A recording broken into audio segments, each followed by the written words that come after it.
Quando a gente fala em colonização, eu quero te dizer o seguinte, não há tratamento específico de colonização. Então a gente não trata, inclusive. Por quê? Porque o tempo vai fazer com que essa colonização ela se restabeleça, ela seja recuperada com a microbiota normal quando você não tem uma seleção de antibiótico. Então o que pega aqui?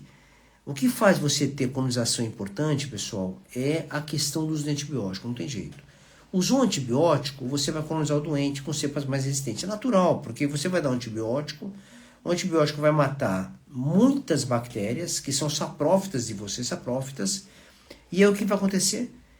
Vai crescer qual bactéria? A que viver. Numa colônia, por exemplo, que está cheia de bactéria sua, natural do seu corpo, do seu organismo. Na hora que você dá antibiótico, o que acontece? Você mata as bactérias boas, as ruins também, mas você tem que entender que dentro daqueles clones de bactérias sensíveis tem bactérias resistentes. Então, na hora que você dá um antibiótico, o que acontece? São as bactérias, os clones, as colônias que são resistentes àquele esquema que sobrevivem. E elas começam a crescer. E elas começam a criar uma colonização de cepas do quê? Resistentes. Essa é a grande questão. Então, não há, infelizmente, essa questão de tratar a colonização, entendeu, Felipe? Não há remédio para tratar. Você não deve fazer isso. Porque se você insistir com isso, veja só o que vai acontecer. Você não está tratando o doente, porque você não está tratando a manifestação clínica do doente, entendeu? Você não está tratando a colonização. Tudo bem, você está colonizado, você está correto. No aspirato traqueal tem KPC, na urina tem outra KPC, está colonizado. Só que aí o que acontece? Você não trata a colonização, você não vai conseguir resolver muitas vezes, e você vai induzir mais resistência ainda num doente que é sintomático, ou oligosintomático por outra razão. Então ele não tem sintomas daquela doença.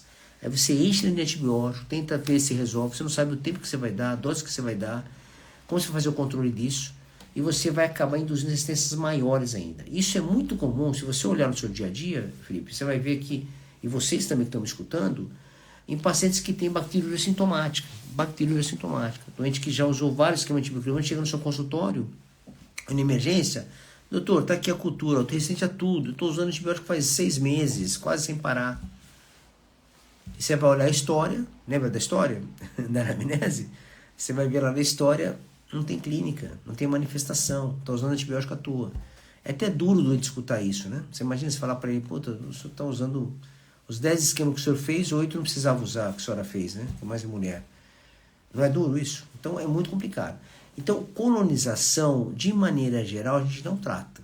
Tem algumas exceções. Na urina, lembra? De gestante, de paciente que você vai manipular a via urinária com o instrumento, mas fora isso você não trata. Aspirado traqueal, tubo orotraqueal, você não trata, deixa quieto. E o que acontece? Como que ela vai recuperar a colonização? Vai recuperar quando você conseguir tratar o seu doente daquela infecção inicial, separar o antibiótico, esperar. Você para, espera, ele vai recuperar. Que é um desafio, né? Hoje está um pouco melhor. Hoje eu vejo que alguns serviços hospitalares, UTI, principalmente na minha região aqui em Cuiabá, Mato Grosso, que eu acabei participando de algumas construções de UTI, a gente conseguiu envolver os colegas que dar antibiótico sem parar na UTI não leva a nada. Aumenta a mortalidade, inclusive, aumenta o problema coletivo de resistência, né? Então você tem que tratar seu doente e parar o antibiótico.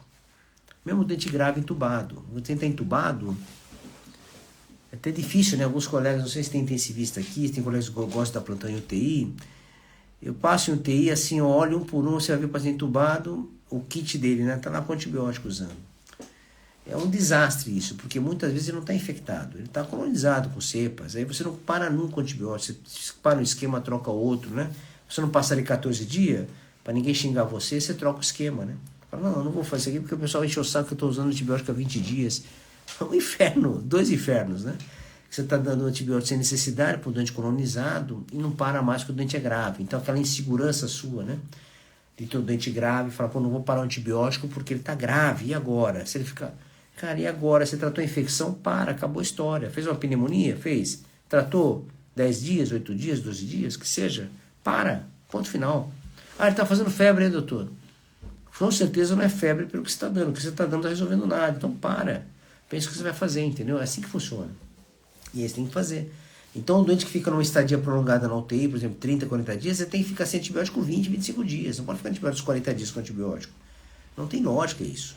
Só se o serviço estiver muito ruim em termos de controle de infecção, entendeu? Muito ruim. Então, isso é importantíssimo. Isso é uma coisa que tem que ficar muito claro pra gente. você não trata a colonização, independente se é acamado ou se é idoso, não trata. E se tratar vai ter prejuízo por causa disso.